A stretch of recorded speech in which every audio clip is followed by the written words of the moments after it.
Hello everyone, electronics के इस course में नेक्स्ट वीडियो अपन लेके आए हैं अब, और वो है इलेक्ट्रॉन की डेंसिटी। जैसे अपन ने देखी थी वैसे ही अब अपन होल्स की डेंसिटी देखेंगे। ठीक है, तो नेक्स्ट टॉपिक अपना है होल्स डेंसिटी।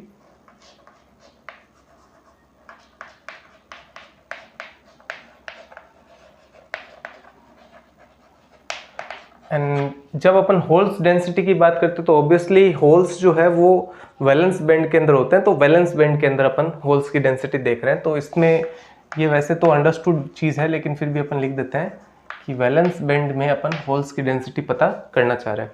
जैसे कंडक्शन बैंड में इलेक्ट्रॉन्स होते हैं, तो मतलब नॉर्मली अगर जो आप अगर इसका कॉन्सेप्ट देखना चाहते हैं, नॉर्मली ये चीज़ होती है कि अपने पास एक होता है वैलेंस बैंड, एक होता है कंडक्शन बैंड, और उन दोनों के बीच में एक गैप होता है एनर्जी का, जिसे अपन कहते हैं फॉरबिडन एनर्जी गैप।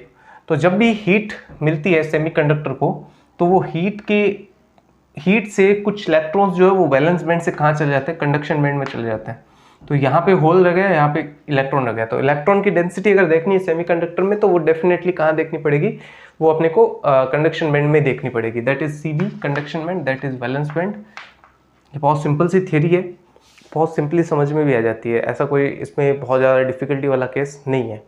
ठीक है, अब देखो, जब अपन ने सेमीकंडक्टर के कंडक्शन बैंड में इलेक्ट्रॉन की डेंसिटी देखी है, तो उसी तरह से होल्स की डेंसिटी भी देखना उतना ही ज़रूरी है अपने लिए। अच्छा, एक चीज़ मैंने और वहाँ पे डिस्कस की थी कि अपन टेम्परेचर डिपेंडेंस देखना चाह रहे हैं, राइट, कि होल्स एंड इलेक्ट्रॉन जो है वो टेम्परेचर पे किस तरह से डिपेंड करते हैं। तो अपन ने इलेक्ट्रॉन की डेंसिटी भी टेम्परेचर डिपेंडेंसी के टर्म में देखी थी। अभी हम होल्स की डेंसिटी भी टेम्परेचर के डिपेंडेंस पे देखेंगे। टेम्परेचर पे किस तरह से डिपेंड करता है, होल्स की डेंसिटी किस तरह से डिपेंड करती है। अब देखो, जितना भी पूरा ये अपना केस है वो सिमिलर वे में चलेगा, एग्जैक्ट सिमिलर वे में चलेगा, थोड़ा सा डिफरेंस आ जाएगा। देखो, ठीक है, तो पिछला वीडियो अगर आपने नहीं देखा है तो पहले पिछला वीडियो जाके देखिए, क्योंकि वो अगर देखोगे तो ये बहुत इजीली समझ में आ जाएगा। देखो, पिछले वीडियो में अपन ने क्या किया था, नंबर फर्स्ट थिंग अपन ने ली थी डी एन, एक डी एन करके अपने पास में केस आया था, दैट इज कैपिटल एन। वो था अपने पास में 4 pi upon H cube and 2m 3/2 ई की पावर 1/2 एंड डी ई। ये अपने पास था E to E plus D E. अगर आप देखोगे तो last video same to same xerox था इस चीज़ का, जैसा मैं अभी लिख रहा हूँ सेम टू सेम जीरोक्स आपको वो वीडियो मिलेगा। ठीक है, ये का ये अपन ने लिखा था, और ये था अपना कि इलेक्ट्रॉन डेंसिटी थी, सॉरी क्वांटम स्टेट डेंसिटी थी। ये क्वांटम स्टेट डेंसिटी का मतलब per unit volume in E to E plus DE range, एक छोटी सी रेंज में क्वांटम स्टेट की डेंसिटी थी। और फिर हमने एक क्वांटम स्टेट की डेंसिटी के बाद में इलेक्ट्रॉन डेंसिटी के लिए इलेक्ट्रॉन की किसी एक स्पेसिफिक एनर्जी स्टेट ई में होने के लिए जो प्रोबेबिलिटी है उसके बारे में बात की थी, दैट इज एफ ई। और एफ ई अपने पास था 1/1 plus exponential E minus E F upon K T. ये चीज होगी अपने पास। अब देखो, यहाँ पे ये ई एनर्जी पे जो क्वांटम स्टेट्स है वो डेंसिटी, उसका केस तो इसके लिए और इसके लिए अलग अलग नहीं है। जो भी कंडक्शन बैंड में वही वैलेंस बैंड में होगा, लेकिन ये इलेक्ट्रॉन के होने की डेंसिटी है। यहाँ पे देखो थोड़ा सा चेंजमेंट आएगा। एफ ई जो है वो इलेक्ट्रॉन के होने की डेंसिटी है, और यहाँ पे वी बी में इलेक्ट्रॉन के होने की डेंसिटी काम में नहीं आएगी, इलेक्ट्रॉन के नहीं होने की डेंसिटी काम में आएगी। देखो, आपने जब भी प्रोबेबिलिटी का केस अपनी लाइफ में स्टडी किया होगा, तो वहाँ पे आपने ये जरूर देखा होगा कि किसी भी इवेंट के होने की प्रोबेबिलिटी और किसी भी इवेंट के नहीं होने की प्रोबेबिलिटी दोनों कॉम्प्लीमेंट होती है, और दोनों का समेशन जो है वो 1 के बराबर होता है। दैट इज कि अपन अगर ये कहें कि ई एनर्जी स्टेट में इलेक्ट्रॉन के होने की प्रोबेबिलिटी प्लस ई एनर्जी स्टेट में इलेक्ट्रॉन के नहीं होने की प्रोबेबिलिटी, ये दोनों मिला के क्या होगी, 1 होगी। क्योंकि कहीं ना कहीं तो इलेक्ट्रॉन होगा, कहीं ना कहीं तो इलेक्ट्रॉन हुआ ही होगा, कि इलेक्ट्रॉन है या इलेक्ट्रॉन नहीं है, लेकिन दोनों का समेशन, प्रोबेबिलिटी का समेशन 1 होना चाहिए। इसकी वजह से अगर अपन एफ डैश ई के बारे में बात करें, इलेक्ट्रॉन की नहीं होने की probability that is 1 minus F ई के बराबर होती है। तो यहाँ पे अपने को एफ ई की जगह क्या यूज लेना, नंबर फर्स्ट 1 माइनस एफ ई यूज लेना है। क्वांटम स्टेट के लिए सेम अपने को जो फॉर्मूला है वो यूज लेना है। इसलिए जो अपन होल के लिए प्रोबेबिलिटी डेंसिटी निकालेंगे या फिर होल के लिए जो डेंसिटी निकालेंगे उसके लिए अपने पास क्या आएगा, देखो फॉर होल डेंसिटी, मैं इसको शॉर्ट में लिख रहा हूँ, फॉर होल डेंसिटी अपन इसको लिखेंगे डी पी, लिख देता हूँ इसको होल्स के लिए, पॉजिटिविटी के लिए होल ये लिख देता हूँ मैं, that is equal to 1 minus F E, electron के नहीं होने की डेंसिटी, इलेक्ट्रॉन के नहीं होने की डेंसिटी होल्स की डेंसिटी है, इनटू क्या हो गया अपने पास dn, ठीक है, and that is equal to 1 minus 1 upon F E का वैल्यू ये पूरा का पूरा है 1 plus exponential E minus E F upon K T, इसको पूरे को इस कोष्टक में बंद कर देते हैं अपन, एंड डी एन अपने पास ये पूरा है। अब इस चीज को मैं एन आई लिख देता हूँ अगेन, या एन पी लिख देता हूँ, let's suppose N P last में लिखेंगे, चलो इसको एन आई लिख देते हैं क्योंकि एन आई तो सबके लिए सेम है, और ये हो गया आपके पास e की पावर हाफ इंटू टी।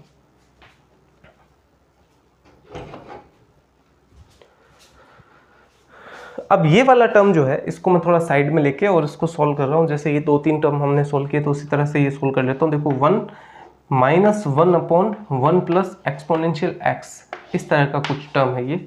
इसको जब अपन सॉल्व करेंगे तो देखो क्या होगा, ये एलसीएम लेंगे तो एलसीएम आएगा अपने पास 1 प्लस एक्सपोनेंशियल एक्स, ऊपर यहाँ पे देखो 1 प्लस एक्सपोनेंशियल एक्स माइनस 1, तो 1 से 1 कैंसिल हो जाएगा, that is equal to exponential X 1 plus exponential X, correct है। अब इसको अगर अपन डिवाइड कर दें, अगर e की पावर x को डिवाइड कर दें तो यहाँ पे तो 1 हो जाएगा, यहाँ पे 1 हो जाएगा, यहाँ पे क्या हो जाएगा, यहाँ पे हो जाएगा अपने पास, इसको ऐसा लिख सकते हैं 1 upon 1 plus exponential minus x. जो आप सब मैथमेटिक्स के हो, आप लोगों को बहुत इजीली ये चीज़ समझ में आ जाएगी कि ये अपने पास इसको ऐसा लिख सकता है, ठीक है। एंड ये जो आपके पास टर्म है तो इस टर्म को अपन ऐसा लिख सकते हैं, तो ये पूरा टर्म जो है ये चेंज हो गया, इसमें बदल जाएगा। तो अपने पास ये जो टर्म है ई minus E F upon K T, इसकी जगह माइनस लग जाएगा सिर्फ, और ये पूरा टर्म इसी तरीके से सेट हो जाएगा अपना। तो ये सब जो मैंने कैलकुलेशंस की हटा देता हूँ।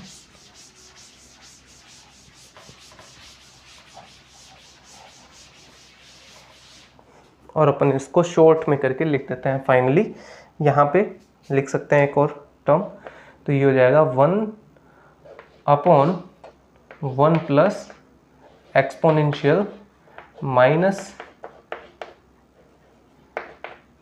ई minus E F upon K T. तो जो भी टर्म है सेम टू सेम रहेगा, वो कोई बदलाव नहीं होगा, सिर्फ इस जगह पे माइनस आ जाएगा। एंड एन आई अपने पास पहले से है ही है, एंड ई की पावर हाफ, इतना टर्म हो गया। अब देखो पहले का जो केस था, इलेक्ट्रॉन डेंसिटी का केस जो था, उससे सिर्फ यहाँ पे एक माइनस का डिफरेंस है और कोई डिफरेंस नहीं है, ठीक है। अब ये देखो ये माइनस का डिफरेंस ही सब कुछ चेंज करेगा। तो अब देखो यहाँ से अगर अपन देखेंगे तो अगले को अगर अपन एक एनालॉजी इसके साथ बिठाएं, या उसके साथ अगर अपन एक कंपैरिजन बिठाएं, तो यहाँ पे अपन ने लिखा था शोकलेज करेक्शन, तो यहाँ पे भी शोकले के करेक्शन आएंगे भाई अगेन, तो शोकलेज करेक्शन अगेन, तो यहाँ पे भी सिमिलर करेक्शन होंगे। नंबर फर्स्ट, यहाँ उनका ये कहना है शोकले जी का, पहले जैसे कहा था कि इसी को हम क्या कहते हैं, एक रेफरेंस मान ले। अब यहाँ पे अगर अपन बात करें तो दैट इज कंडक्शन बैंड का lowest level, that is EC, and that is valence band का highest level, that is EV. और हम होल्स की डेंसिटी की बात करें तो वो होल्स इसके नीचे ही होंगे हमेशा, इसलिए रेफरेंस किसको मान लिया, रेफरेंस इसको मान लिया, आप ईवी को रेफरेंस मान लिया। तो इसकी रेफरेंस एनर्जी को यहाँ पे 0 मानते हुए इससे नीचे बढ़ते हुए टर्म में मान लिया इसको, और उन्होंने कहा कि नंबर फर्स्ट करेक्शन हमें इस फॉर्मूला में करना चाहिए कि ई की जगह हमें रिप्लेस करना चाहिए ईवी माइनस ई को, कि वैलेंस बैंड से नीचे एनर्जी धीरे धीरे बढ़ती चली जा रही है, ठीक है। तो ईवी को तो मान लिया रेफरेंस, और फिर इससे नीचे एनर्जी। तो अब देखो अपन दोनों के एग्जांपल्स लेके देखते हैं, जैसे लेट सपोज ईवी जो है वो 10 इलेक्ट्रॉन वोल्ट है, let suppose, EV 10 electron volts है, तो 10 इलेक्ट्रॉन वोल्ट से नीचे की एनर्जी जो है जैसे जैसे अपन बढ़ाएंगे, जैसे अपन मान ले E = 9 इलेक्ट्रॉन वोल्ट ले लें, तो वो उस इलेक्ट्रॉन की इफेक्टिव एनर्जी 1 इलेक्ट्रॉन वोल्ट होगी। यहाँ पे कहीं वो इलेक्ट्रॉन होगा। अगर उसकी 8 इलेक्ट्रॉन वोल्ट है तो उसकी इफेक्टिव एनर्जी 2 इलेक्ट्रॉन वोल्ट है, तो वो यहाँ से नीचे कंसिडर करेंगे अपन। ठीक है, तो इफेक्टिव एनर्जी धीरे धीरे क्या हो रही है, कम हो रही है एक तरीके से। ठीक है, E की जगह अपने को क्या पुट करना है, EV - E पुट करना है। और नंबर सेकंड, जब हम E को EV - E कह रहे हैं तो फर्मी लेवल तो कहीं यहाँ पे एग्जिस्ट करता है, फर्मी लेवल तो यहाँ पे एग्जिस्ट करता है। तो अगर अपन E - EF की बात करेंगे तो वो तो और भी नीचे आ जाएगा, या EF - E की बात करेंगे, यहाँ पे अगर देखें अपन तो ये माइनस हो गया, ये प्लस हो गया, तो EF - E की बात करेंगे तो वो तो और भी नीचे हो गया। तो इसकी वजह से अपन कहेंगे कि EF - E, जब EV - E को कैलकुलेट कर रहे हैं तो EF - E तो और भी नीचे हो चला गया अपने पास, तो EF - E जो है वो KT से खूब बड़ा हो जाएगा, और उसके कारण से जो एक्सपोनेंशियल वाला टर्म है EF - E/KT वाला जो टर्म है, ये भी आपके पास 1 से बहुत बड़ा हो जाएगा। इसके कारण से अगेन ये जो टर्म है इसकी रेस्पेक्ट में बहुत बड़ा हो जाएगा, तो इसी को रख लेंगे, 1 को हटा देंगे यहाँ से। तो ये आफ्टर करेक्शन अपने पास क्या इक्वेशन आती है, आफ्टर करेक्शन अपने पास क्या इक्वेशन आती है, दैट इज dP = अब देखो मैं वहाँ पे, क्योंकि मैं ऐसा मान रहा हूँ, ऐसा एक्सपेक्टेशन है कि आपने पिछला वीडियो देखा होगा, तो मैं इसको सीधा ही लिख रहा हूँ। तो Ni तो अपना, Ni तो कोई दिक्कत नहीं है, Ni तो बाहर है।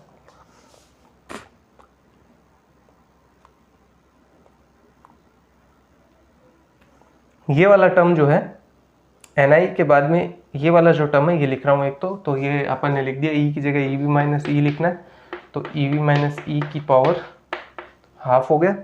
और फिर ये एक्सपोनेंशियल वाला टर्म जो था EF - E वाला, ये ऊपर आएगा तो माइनस में चला जाएगा, तो ये हो जाएगा एक्सपोनेंशियल -EF - E/KT, ऐसा करके लिख देता हूँ, एंड देन DE, ये बच गया लास्ट में।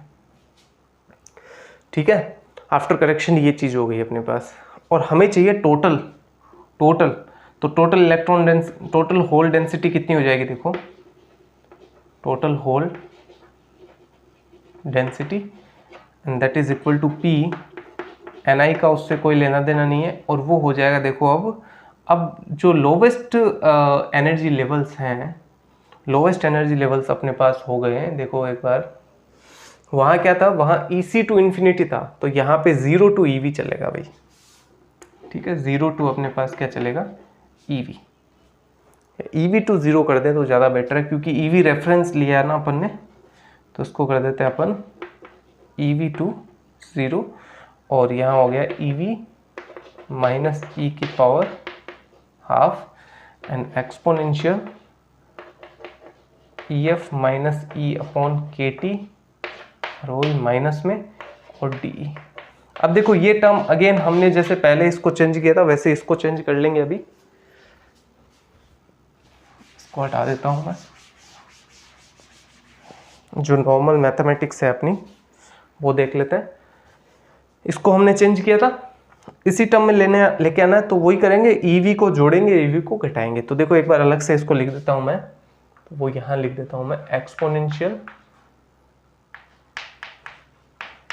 EF - E/KT, एंड ये भी माइनस में है, तो माइनस ये हो गया, ये प्लस हो गया एक तरीके से। ठीक है, और इसमें अपन ने प्लस कर दिया EV और माइनस कर दिया EV। हमें क्या चाहिए, हमें चाहिए EV - E चाहिए, तो ये वाला टर्म EV और E वाला टर्म अलग रख देते हैं, तो ये बनेगा एक्सपोनेंशियल माइनस का EV - E/KT। इसको कोष्टक में बंद कर दिया, तो एक तो ये चला गया, तो ये बच जाएगा, तो इसको क्या लिखेंगे, एक्सपोनेंशियल EV - EF/KT, ये टर्म बच जाएगा। इसको अपने को पुट कर देना यहाँ। अब ये एक्सपोनेंशियल EV - EF/KT, ये तो सारा कांस्टेंट, ये तो मेटेरियलिस्टिक प्रॉपर्टी है, तो इसको तो बाहर ले लेंगे Ni के साथ में, और जो बच जाएगा वो सिर्फ ये बच जाएगा, EV - E/KT बच जाएगा। तो ये जब इसमें पुट करेंगे तो P अपने पास आएगा, देखो पुटिंग वैल्यू, नहीं तो ये तो अपन ने वैसे ही समझने के लिए किया, आप सीधा इसको चेंज कर सकते हो यहाँ से। तो ये हो जाएगा Ni N exponential EV minus EF upon KT, ये तो हो ही गया। और ये बन जाएगा EV टू 0, अंदर क्या बन जाएगा देखो, एक तो EV माइनस E बच जाएगा, EV माइनस E की पावर हाफ, और दूसरा ये टर्म बच जाएगा that is exponential minus EV minus E upon KT into DE। ये DE लिखा हुआ अभी थोड़ा सा कट होगा आई थिंक, बट आगे DE लिखा है मैंने, तो ये आप समझ जाना, आगे DE लिखा हुआ है, ये डिफरेंशिएटर जो है वही लिखा है, ज़्यादा कुछ चेंजमेंट नहीं किया है। अब देखो यहाँ पे वही अपने को करना है जैसे अपन ने पहले किया था, put EV minus E upon KT। देखो जिन लोगों ने पुराना वीडियो देखा है, पिछला वीडियो देखा है, उनको इसमें इतनी ज़्यादा डिफ़िकल्टी नहीं आएगी, ये सिर्फ और सिर्फ उसका एक तरीके से फॉलो अप है, ठीक है। तो 2 की स्पीड करके देखना है तो वो भी देख सकते हो आप, 2 की स्पीड पे करके देख रहे हो तो वो भी आपके लिए सफिशिएंट होगा, आपको समझ में आ जाएगा कि क्या है यहाँ पे, ठीक है। इसकी जगह अपने को रख देना है, वहाँ पे x करा था तो यहाँ पे y कर देते हैं अपन। तो अब देखो यहाँ पे ये EV minus E upon KT, ये तो y हो गया। अब एक अपने को EV माइनस E का वैल्यू चाहिए, तो यहाँ से मैं लिख देता हूँ EV माइनस E अपने पास क्या हो जाएगा, वो हो जाएगा KT इंटू वाई, ठीक है। और फिर अपने को एक DE का वैल्यू भी चाहिए, तो यहाँ से जब अपन डिफ्रेंशिएशन करेंगे, देखो यहाँ पे प्लस माइनस का थोड़ा सा केस आएगा अपने पास, तो ये आएगा आपके पास minus DE is equal to, इधर देखेंगे तो ये होगा KT अपॉन dy।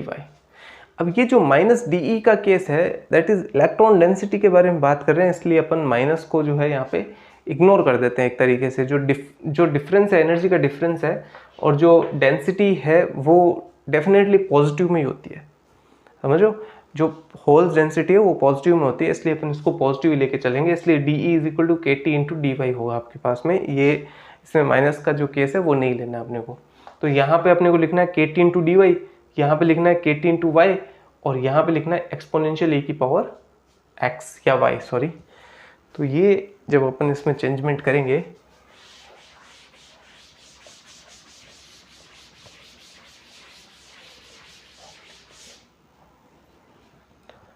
तो अपने पास जो P आएगी holes density that is equal to Ni and exponential EV minus EF upon KT and, अच्छा एक लिमिट्स को सॉल्व नहीं किया अपन ने, तो लिमिट्स लिखते हैं। देखो यहाँ पे जब अपन इसमें EV लिख देंगे, जब EV की जगह E की जगह EV लिख देंगे तो 0 हो जाएगी, तो यहाँ पे तो 0 हो जाएगी, ठीक है। और जब अपन इसकी जगह 0 लिख देंगे तो EV अपॉन KT। यहाँ पे देखो एक प्रॉब्लम अपन ने कर दी, ये जो 0 था यहाँ पे 0 नहीं लेके अपने को माइनस इन्फिनिटी लेना है।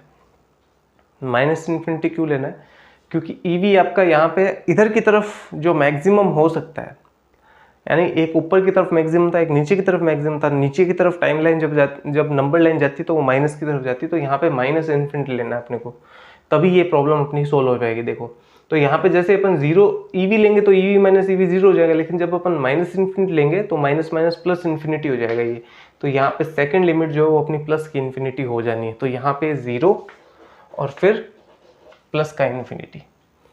ये थोड़ा सा देखो करेक्शन कर लेना पहले आप, ये अपन ने 0 ले लिया था, यहाँ पे 0 नहीं लेना, माइनस इन्फिनिटी लेना है इसकी जगह, ठीक है। और अगेन अपने पास देखो यहाँ पे क्या हो जाएगा, ये तो हो जाएगा EV माइनस E का वैल्यू, ये अपने लिखा है KT इंटू वाई, तो ये हो जाएगा KT की पावर हाफ एंड y की पावर हाफ। और अगेन एक्सपोनेंशियल, तो एक्सपोनेंशियल माइनस में चला जाएगा सिर्फ, तो माइनस y, और DE लिखना है तो DE की जगह KT इंटू dy हो जाएगा अपने पास, ये लो भाई।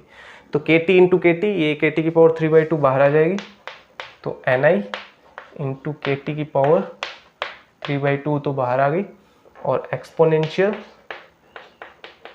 EV minus EF upon KT अपने को एज इट इज मिल ही गया, 0 टू इन्फिनिटी बच ही गया। ये बचेगा y की पावर हाफ y की पावर हाफ और e की पावर y इंटू dy। और ये टर्म अपने गामा फंक्शंस में बहुत इजीली सॉल्व करके देखा था, इसका वैल्यू हमें सेम मिलेगा। देखो वेरिएबल्स का कोई फ़र्क नहीं पड़ता है, इंटीग्रेशन जो होता है उसमें इंटीग्रल जो होता है उसमें जो वेरिएबल है वो x लिख दो y लिख दो, उससे कोई फ़र्क नहीं पड़ता। तो पहले x था अब y हो गया तो उससे कोई फ़र्क नहीं पड़ेगा, ये √π/2 ही आएगा आपके पास। अब देखो ni का वैल्यू वापस लिख रहा हूँ, तो वो था अपने पास 10π/h³ एंड यहाँ था 2m की पावर 3/2 और यहाँ पे ये आ गया kt की पावर 3/2 और एक्सपोनेंशियल में जो चल रहा है वो चल ही रहा है ev minus ef upon kt और आगे आपके पास में √π/2। देखो ये इससे 2 से एक बार और कैंसिल हो जाएगा, 2π kt और पाई मिलके 3/2 ये भी हो जाएगा आपके पास, तो ये बचेगा 2π तो चला गया अंदर, 2/h³ एंड 2πm kt की पावर 3/2। ये लो भाई, और एक्सपोनेंशियल में जो चल रहा है वो चल ही रहा है।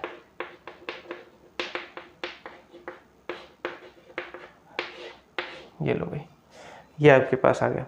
अब आगे अगर आप देखोगे तो ये वाला टर्म देखो कांस्टेंट है, तो इसको अपन np लिख सकते हैं।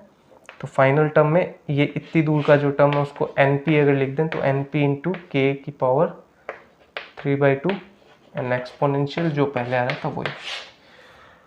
अभी देखो इस फॉर्मूला में थोड़ा सा करेक्शन और करेंगे, ठीक है। ये जो फॉर्मूला है इसमें थोड़ा सा करेक्शन और बाकी है अपना, ये मैंने थोड़ा फास्टली करा दिया क्योंकि पहले वाला जो टॉपिक था वो अपन कर चुके थे, तो ज़्यादा कोई टाइम लेने का कोई मतलब नहीं है। आप लोगों को पहले से आ रहा है ये, सिर्फ और सिर्फ अगले वाले को इनिशिएट करने का ध्यान रखना है। और यहाँ पे देखो इस जगह का ध्यान रखना, देखो मैं भी कच्चा खा गया एक बार के लिए, ये जगह का ध्यान रखना, -∞ लेना है इस जगह पे, 0 नहीं लेना है, ठीक है। और ये आपका रिलेशन जो है लास्ट में जाके सेम रिलेशन आता है जैसा इलेक्ट्रॉन के लिए आता है वैसा ये आता है, लेकिन अगेन यहाँ पे जो ये m है ये एक बहुत ही इंपॉर्टेंट रोल प्ले करता है और वो इफेक्टिव मास का रोल जो है वो अलग अलग होगा दोनों ही केसेस में। होल्स के जो जर्मेनियम के होल्स हैं, जो सिलिकॉन के होल्स हैं, उनका इफेक्टिव मास दोनों का अलग अलग होगा, क्योंकि हमने पहले भी बात की स्ट्रक्चर जो है वो दोनों जर्मेनियम या सिलिकॉन या गैलियम आर्सेनाइड इन सब का स्ट्रक्चर अपना अपना अलग अलग होता है, तो वो एक अलग रोल प्ले करेगा, ठीक है। अब एक चीज़ इसमें जो है वो आती है, इस चीज़ को थोड़ा डिफरेंट वे में अपने को लिखना होता है। जब अपन बात कर रहे होते हैं एक जनरल वे में बात कर रहे होते हैं तो ये इस तरह से नहीं आता, ये अलग तरीके से आता है। उसका रीज़न ये है कि हमें EF का जो लोकेशन है वो पता होता है, EF कहाँ एग्जैक्टली लोकेट करता है वो हमें पता होता है, तो उसके बारे में अपन बात करेंगे नेक्स्ट वीडियो में। तो नेक्स्ट वीडियो अपना होगा कि EF कहाँ लोकेट करता है। हमने कहा कि in between something somewhere between conduction band and valence band के बीच में वो होगा, बट कहाँ होगा, तो वो तीनों ही केसेस में एन टाइप सेमीकंडक्टर में, पी टाइप सेमीकंडक्टर में एंड इंट्रिंसिक जो है अपना उस सेमीकंडक्टर में कहाँ वो लोकेट करेगा, उसके बारे में अपन बात करेंगे। और फिर इस फॉर्मूला में थोड़ा सा करेक्शन करेंगे और इसी की तरह पिछले वाले फॉर्मूला में भी थोड़ा सा करेक्शन करेंगे और फिर दोनों फॉर्मूला को मैच करके लिखेंगे, तब जब हमें लोकेशन एग्जैक्टली पता होगी। तो नेक्स्ट अपना जो टारगेट है, नेक्स्ट जो अपना वीडियो रहेगा वो इंट्रिंसिक एंड एक्सट्रिंसिक जो सेमीकंडक्टर्स है उनमें जो फर्मी लेवल है वो एग्जैक्टली होता कहाँ है उसके बारे में बात करेंगे अपन, ठीक है। ये वीडियो इतना ही अपन करते हैं, नेक्स्ट वीडियो में मिलते हैं।